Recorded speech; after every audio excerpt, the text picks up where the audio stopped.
up his position on the front of the grid. As I said, it's Acosta, Olgado, Salvador. And the second row is Aji, David Munoz, Izan Guevara. The third row, Daniel Munoz, Ivan Ortola, Scott Ogden. David Alonso is back on the fifth row. He lies second in the championship at the moment. The lights are on. They're off, and away we go. A good start from Acosta. Already you got a good start, but Olgado is there on the 96 from second place. In fact, I think he's taken the lead on the run down to the first corner. He has. They're all got to get a little bit in line, more in line than they normally would on a Rookies Cup because of the damp patches. Super to see them all safely through there, and it is Olgado that has the advantage. But I think that's Salvador up the inside to take the lead. Won't be worried about that. 64 is David Munoz. He's up into fourth place. And more than ever, the perfect place to be is in front because you can get dead on that. The season. Of course, he's a second-year rookie, but he said he just couldn't make the motorcycle feel comfortable for him in the first half of the season. The feeling that he had, he ended the year with a great win at the end of last season, and in that sort of great feeling back to him, it was good. And Motorland Aragon, and it's really great here, he said. So he's a much happier rider there. There is the number 8, and he only qualified, as I say, down on the fifth row of the grid, but he's already making his way up through the field, and he really has got to do that because if he's going to have any chance of challenging Pedro Acosta for this cup. Right, 38 it is from 96. So they're the front row guys crossing the line to complete the first lap. They've pulled out a bit of an advantage over the chasing pack already. And they get into line astern through the, just a little bit cautious through that left-hander, so understanding that chasing pack. It's Aji, Munoz, Ortola, Alonso, Uriart and Philippe Ton up in ninth place. That's really good to see him up there. He had a very good qualifying. He qualified 10th fastest. That probably is his best so far. And you can see the number 80 machine of David Alonso making up ground there as well. Yeah, very confident there. He is passing. He's confident. Of course, the tyres, as long as they're up to temperature, and which is still are. But it's Olgado has the advantage over Acosta and Salvador. Although they've got like a 1 second advantage over the chase of Aji and co. I think Alonso can bridge this gap because he got through to fourth very quickly and he's already gapped guys behind them. Behind them there, I think, Daniel Munoz. He has, hasn't he? And he did that also in more difficult circumstances of Motorland Aragon, actually. He managed to close much bigger gaps than that, so he's certainly able to do so. He's obviously put the disappointment of qualifying behind him. And as Acosta takes the lead, Salvador goes inside Olgado. Whoa. And he goes, oh my! Doesn't need things like that to happen. That was a very close moment there. And you can see already, yeah, Alonso's in touch. And the way he was passing in these early laps, he's super confident. He's enjoying his bike. He's obviously got good settings in there. No problem with the damp patches. No, and he hasn't pulled that pack with him too, as the leading trio, as Neil says, and he's being super confident at the moment, and another confident man. Anyway, it's Salvador that still holds the advantage over Acosta. Olgado, Alonso is right there behind him. It's because number 80, David Alonso, we saw him on the green stuff there, the 14-year-old Colombian, and they've really got to watch out for those track limits. And of course, it's a question we didn't see. Oh, and there's number 64. He's a faller, David Munoz, the 14-year-old Spaniard. He's crawling off the track. Oh, obviously more or less okay. No, but that's sad to see him go down. Yeah, running in top 6 position there, so that was too bad. He was good on the opening laps there, 4 abreast ahead into this damp, sketchy corner. Well, yeah, we saw how close it got on the last lap there on the way out. And was that Olgado on the green stuff as well? And yeah, usual exceeding track limits rules apply 5 times out there, and you will be getting a penalty. Well, that'll be interesting to see. We're going to have a replay. Oh, that was David Munoz, a nasty fall. I think he was just a little bit tight there and got on the white line, which do remain slippy. Pair of second places and a third at the Redbull ring. Things got a bit more varied and had a couple of crashes, and that drifted off. Even after the end of this race, there's still 75 points on. Oh, and down the 2 of the guys down, and one of them is Alonso. 3 guys down, and Acosta's one of those, isn't he?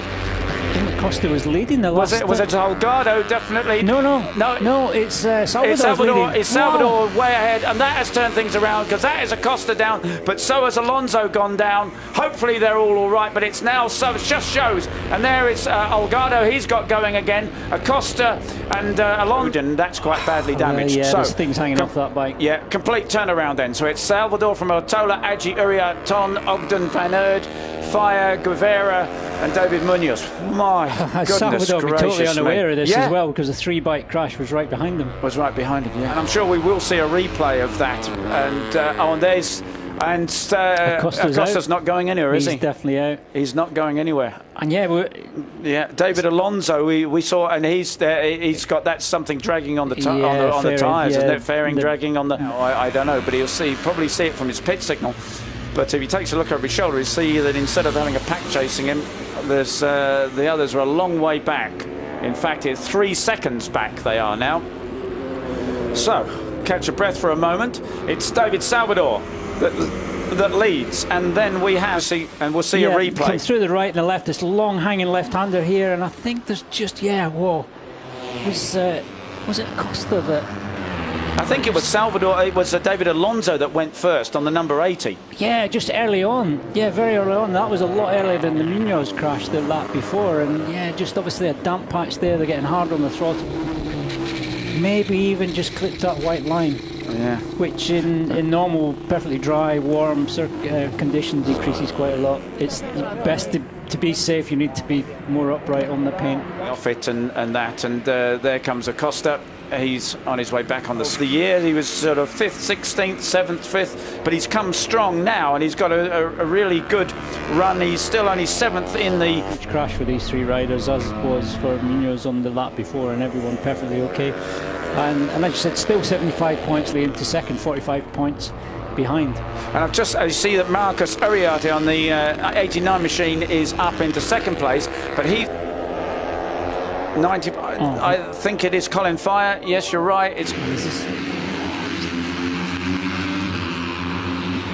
Oh, yeah, just got his braking all wrong there. Just another rider pulled over in front of him and it got hard on the brake. Your screen. I mean, I've got another faller. My goodness, that's the 24. That's Ivan Ortola. Oh, what a shame, because he was just doing so well in the championship. And he was up into 3rd in the championship. Yeah. Neil, he'd had that win at Motorland Aragon. He's in fact the last final race at the Red Bull Ring. So, and there he goes. That's turn 1. Yeah, that is the classic corner, and so easy for that to happen. You tip in there, you're confident, and then of course just get a little. At their worst, if you like. The guys managed the situation okay, and it's now laps, but then the red mist kicks in, and this is a big bunch here. This battle, this is the 84. Disastrous season, really. He's full of crashes, and his best finish has been a 17th, 18th, and 21st. So that is absolutely superb to see him way up there, battling 4th and 5th with Scott Ogden, in fact. So and they have the and there's a confirmation if you want interested in the cup standings at the moment that and incredibly, Pedro Acosta still leading, and Alonso 52 points behind him. Second, because second and third are out of the race. But anyway, okay, that's 30 by Scott Ogden, Philippe Ton, 19 and 6. 5th, chasing the 4th place, Scott Ogden. And I wonder if Scott is going quick enough to close down. He's about the race 7th in the cup points, but he's doing himself a power of good here. And he's just got to keep that concentration going with, as we're told, there's 7 laps to go there. These guys battling things out. And great to see Scott Ogden, the Brit, up there in 4th. He had a good ride here last weekend in the Junior World Championship, a couple of seconds off winning races at times. So and there's exceeding track limits. Sorry, for Mario Aji there. Well, it was Marcus Uriarte was warned that Aji exceeding track limits as well, and Scott did put his fastest lap of the race in on that previous lap, and he wasn't. Oh, and now down goes number 19. That is Scott Ogden. Total disaster. Just saying great things about him, and he's furious with him. Well, I just got to not curse Philippe Ton there. He's now moved up to 4th place, of course, with Scott's qualifying.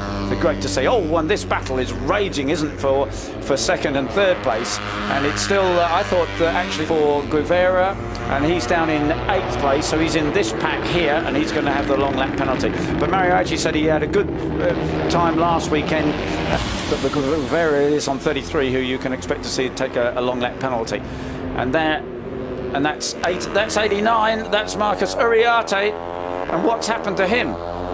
Because he was in that battle for second place. Yeah, he's second. Looks like he's got a technical problem there. Technical problem, I'm yeah. Sure, yeah, what he's, yeah. Damn patches around to catch people out, aren't there? That's for sure. So Mario Aji is now on his own in second place. Philippe Tonton is, in fact, he can do that long lap penalty. That's 83. Guevara's done his long lap penalty. But in fact, Aji's now got a long lap penalty, the man in second place. Oh. Well, there's still 4 laps of twists and turns to go, right? Okay, so Aji, the man in second place, has got a long lap penalty. Bartelli, Detweiler, they're all far enough ahead. But Ton has what's happened to Ton? He's now disappeared off the time. Lap penalty, is he? But no, he's gone right back to 4th. No, he's gone far too far. Something's happened to, as we watch the number 34 Mario Aji, who is in second place, and now Willy van Aert has been promoted to 3rd, but it's a whole pack of them with Baswari, Van der Gerberg, Bertelli and co. This is now the battle for the final podium position, and poor old Philippe Ton has disappeared. We didn't see the going of him. I haven't seen him cross the line, so presumably he's gone off track somewhere. So the number 29 machine of Willy van Aert, and there is the number 34 machine of Mario Aji in second place. As I say, it's Billy who now heads that battle for the last podium position, the 3rd place on the number 29. But we've got another long lap penalty for Lunetta now. Yeah.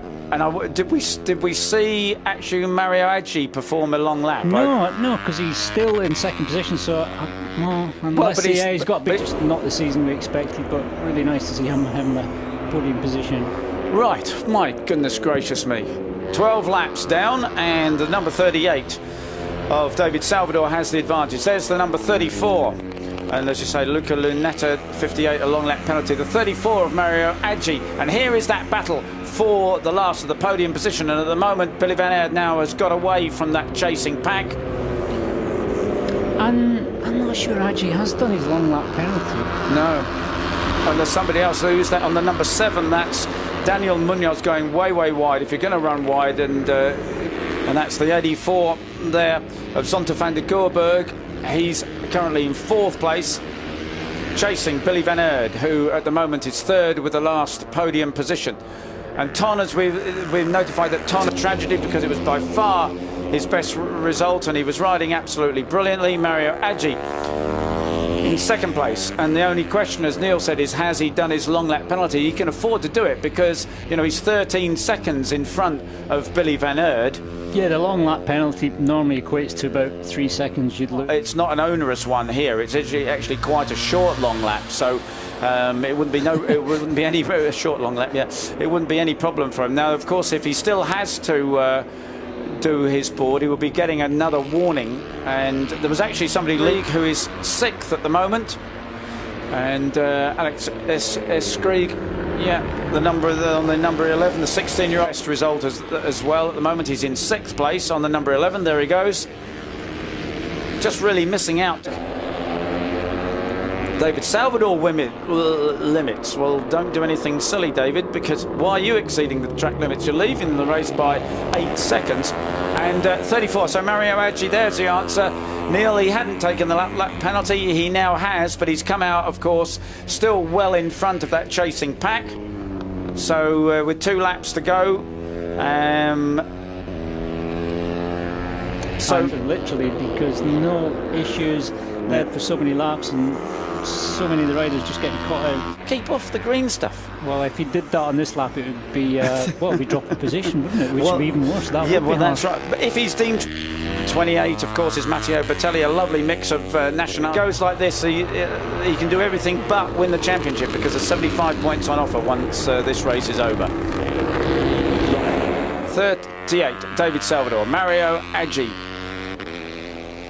And there he comes down the start and finish straight here at Valencia for the last time. Great win, a perfect race from David Salvador. Absolutely superb. He's a lovely guy, and it's so great to see him take his first win of the season. He won 1 race last year, and fantastic to have the 16-year-old Indonesian Mario Aji take a very well-deserved second place. And the battle's on for 3rd, but it's surely going to be Willy van Aert. Yes, it's Billy van Aert who takes the third place just ahead of the Dutchman Zonta van der Geurberg. Alex Skrieg, the 28 machine of Matteo Bertelli, the Italian. What's that all about? I have no idea. Well, absolutely. So, interesting, as I said, and presumably the point. Yeah, and as we know full well now, there are no run guarantees. Great. Wheelie from Mario Aji getting the front wheel of the KTM RC 250R. Well, he's thrilled with that, and so he should be. Absolutely, absolutely fantastic. So sorry for Philippe Ton after he had such a brilliant ride. And it's great to see him on the podium again. Very, very different indeed. And there's Billy van Aert. But one thing for Salvador is he can soon have another interview. Here we are, Mario Aji. Mario, well done, great job. Tell us about the race. I'm very happy. Thank you for. It was a tough race because the condition was tricky. Some part is wet, some part is dry, and many times nearly clash, and also many riders crashes. Even I make a podium also with the track limit in the last 2 laps, but I'm very happy my first podium, second place. Thank you to Redbull Cup team and my family for full support of me. Thank you. Good to see you on the podium. Thank you. And back to Dominica. David, incredible race. How was it? Tell us everything. Yes, I am very happy for this race because the condition in the track is very difficult. And my pace in this condition is very good. Yesterday the setting in the bike is good, and the feeling, I am very happy.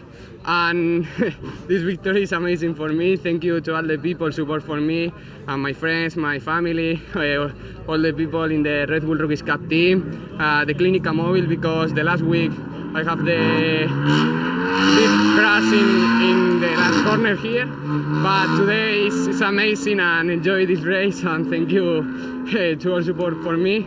And this race dedicated to Bravo's team because I am very important for me and for my family. Thank you. Fantastic job. And that it's Jack Miller there. Obviously thrilled to see Billy van Aert on the podium.